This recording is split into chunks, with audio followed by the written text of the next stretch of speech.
Welcome back to the channel, NBA family. If you're new here, make sure you hit that like button and subscribe, because this story is bigger than most people realize. Alright, listen to this. If you've been following everything lately, then you already know the Lakers have been absolutely dominating the off-season conversation. They might honestly be the busiest team in the league when it comes to adding talent. And from everything we've seen so far, they've already brought in 4 new players. One of those additions is a massive one, Walker Kessler, a player the Lakers had been chasing because they desperately needed a true defensive anchor in the middle. That was one of the biggest holes on this roster, and it's also exactly the kind of move Luka Doncic reportedly wanted the front office to make. We all knew changes were coming, but once it became clear that LeBron James wasn't returning, the Lakers wasted absolutely no time getting to work. Hold up. In just 35 minutes, they managed to complete 4 different acquisitions. And that aggressive approach immediately caught everyone's attention around the NBA. The moves were so impressive that even Kendrick Perkins suggested this group could end up being the most explosive offensive team in basketball, and at the very least, one of the league's most skilled rosters. I also mentioned during our live stream the other day that Los Angeles is still exploring ways to strengthen the team even further, with Jonathan Kuminga remaining a name to watch after his contract situation opened the door for other possibilities. Whether that deal actually happens is still up in the air, but then I came across a report this morning that made me even more excited about what this season could become for the Lakers. You won't believe this, because this report says a lot about what the franchise has been building behind the scenes.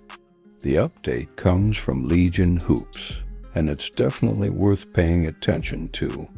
According to the report, Luka Doncic is thrilled with the Lakers' free agency moves.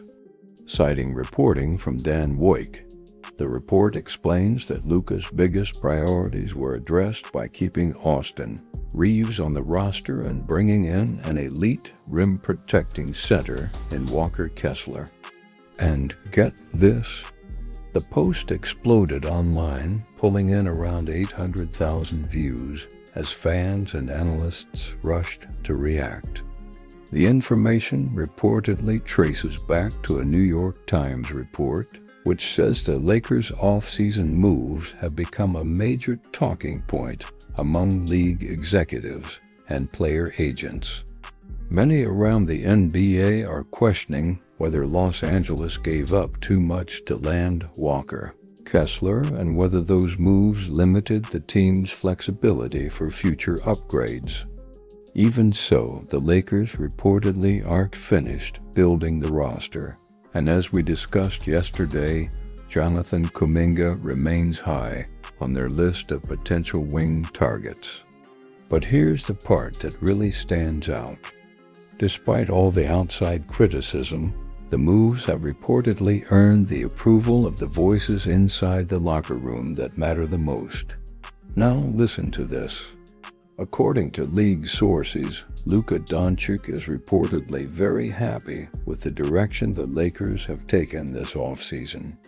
Team officials addressed the 2 things he wanted most: keeping Austin Reeves in Los Angeles and bringing in an elite rim protector with the addition of Walker Kessler.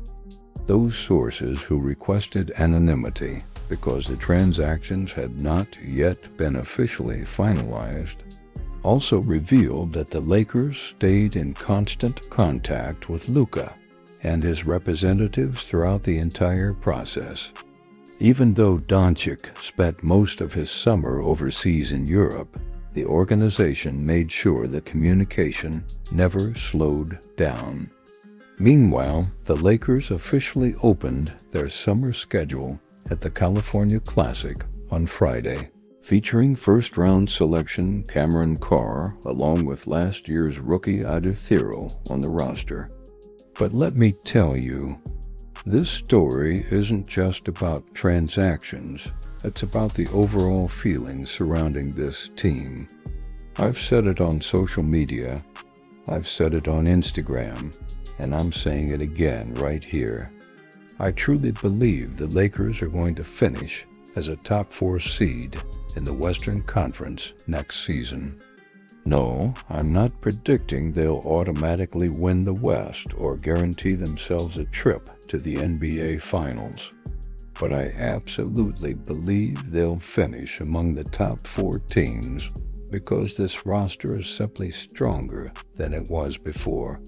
They've added quality depth, they've gotten younger, and that's a combination every contender wants to have. Based on those improvements alone, I think this team has taken a major step forward. We already saw flashes last season of how well Luka Doncic and Austin Reeves complemented each other's games whenever they shared the floor.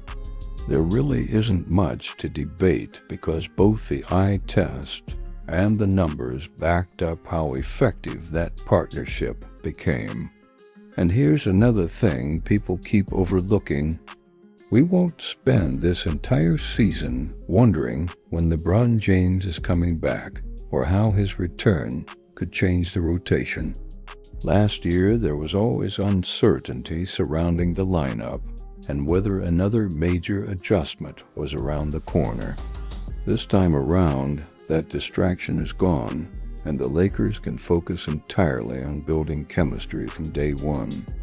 Another point I keep hearing is that people are upset because the Lakers gave away too many future draft picks. Hold up.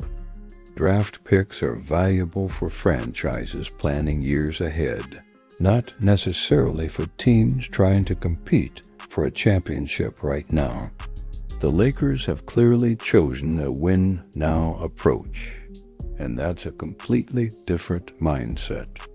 So if your championship window is open today, why would you prioritize assets that may not help until several seasons down the road? Their focus is on maximizing this opportunity while they have it, not waiting for a future that may never come. That's why I think a lot of the criticism surrounding the price they paid is being blown way out of proportion. The bigger question should be this: what would the cost have been if they failed to add the exact pieces this roster needed? That's why I completely disagree with the argument that losing draft picks automatically makes this a bad move. Those selections matter far more to rebuilding organizations than they do to contenders chasing a title. The Lakers aren't tearing things down, they're trying to build a championship-caliber roster right now. Because of that, I think many analysts are making far too much noise about something that isn't nearly as important in the current situation. I've heard the debates on ESPN and across sports media, but to me its simple future picks don't carry the same value when your only goal is winning a championship today. Anyway, those are my thoughts after reading the report. Now I want to hear from you. Do you agree with this approach, or do you think the Lakers gave up too much to chase another title